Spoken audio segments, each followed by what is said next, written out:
It's over, my son. Close the portal. Cut the connection. Deny this thing away into our world. Do it now! Son, please. It will kill her. It will kill the love of my life. Of our life. Please, there's another way. Just let me go. I've suffered long enough. You can do this, son. You can be the man I could not. Be the better version of me. Go through the portal and face this thing. Undo the harm we both caused Tanya. No, do not do this. Kill me. Just kill me, please. Finish it. It's time to end this once and for all. If anyone can hear me, run as far from here as you can. Everyone, run like hell.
Thank you for showing me the way.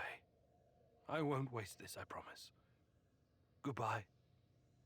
You can rest now.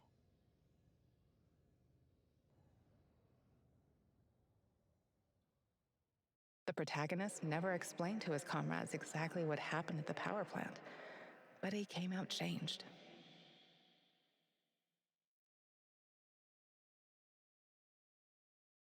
The Chernobylite vanished entirely. The zone is now free of it.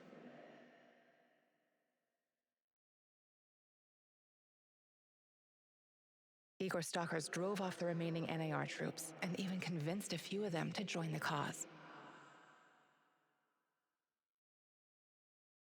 Now they're working together for the good of the Samoshels, tracking down the few remaining monsters still roaming the area. Olivier never had the chance to change his own past and prevent the ambush that wiped out his team. His obsession almost steered him down the dark path of treachery, but in the end, he redeemed himself by helping Igor with his mission.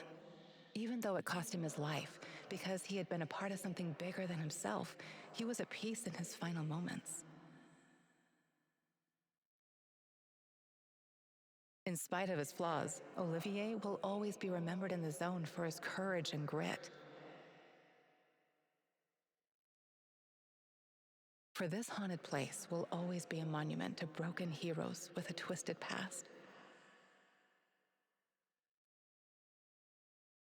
Tarakan's fight against the Rat King has reached an end.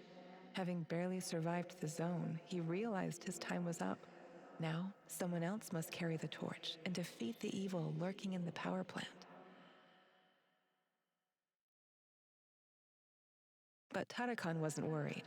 After all, he had prepared Igor and others well. Tarakan's true identity was never discovered. Was he a madman, a saint, a spy?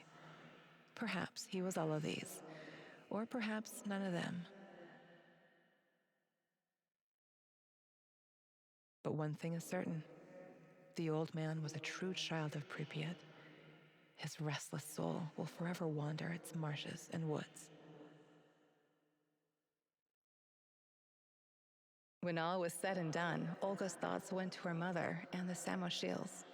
She had joined Igor in his mission because she knew what it meant to live with a hole inside you, a hole left by the departed. As a troubled teenager in Minsk, she'd never planned to become a freedom fighter or martyr, but sometimes we encounter the person who will change our destiny at just the right moment. Life is unpredictable that way. Olga decided to continue serving as the huntress and ranger of Pripyat's forests, striking fear into the hearts of anyone who wished harm upon her people. Like so many before him, General Koslov made the wrong choices while chasing a dream of the good life. War taught him about the cruelty and inevitability of loss, leaving him indifferent to human suffering. It was only thanks to his nephew Galib and Igor that Koslov found a serendipitous moment that placed his life on a new trajectory. He realized that some victories come at too great a cost. Koslov left NAR at just the right time and lived out his days in quiet contemplation, somewhere far beyond their nefarious grasp. Semenov's ambitions and neuroses almost got him killed. He was a brilliant scientist, but could never come to terms with the collapse of the Soviet Union. Though not a devout communist, Semenov could not stomach the chaotic aftermath, for it reflected the emptiness of his own heart.